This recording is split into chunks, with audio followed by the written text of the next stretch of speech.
Je n'avais jamais pensé que la céramique m'aiderait un jour à lâcher mon perfectionnisme. Le truc avec la poterie, c'est qu'on ne peut jamais être sûr de ce qui va se passer. Une pièce peut craquer, s'affaisser, exploser dans le four, ou l'émail que tu avais choisi peut donner un résultat complètement différent une fois cuit. Tu imagines quelque chose, mais tu ne sais jamais vraiment si le résultat sera exactement comme dans ta tête. Et au fond, ça me fait beaucoup penser à la vie. Parfois, on met tout son cœur dans ce qu'on fait, et pourtant, ça ne se passe pas comme on l'avait prévu. En céramique, chaque étape du processus t'apprend quelque chose.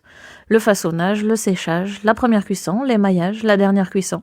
À chaque fois, il peut y avoir une surprise. On apprend la résilience quand ça ne marche pas, on apprend de ses erreurs, on apprend aussi à savourer les moments où tout se passe parfaitement, même si on est un peu surpris. Et puis parfois, l'inattendu réserve de très belles surprises. Il y a plein d'étapes où une pièce peut avoir un problème, mais petit à petit, on apprend à accepter ça. Et c'est souvent à ce moment-là qu'on tombe vraiment amoureux de la céramique. De tout le processus, pas seulement du résultat. On apprend à faire confiance au processus et à soi-même. Essai après essai, on progresse.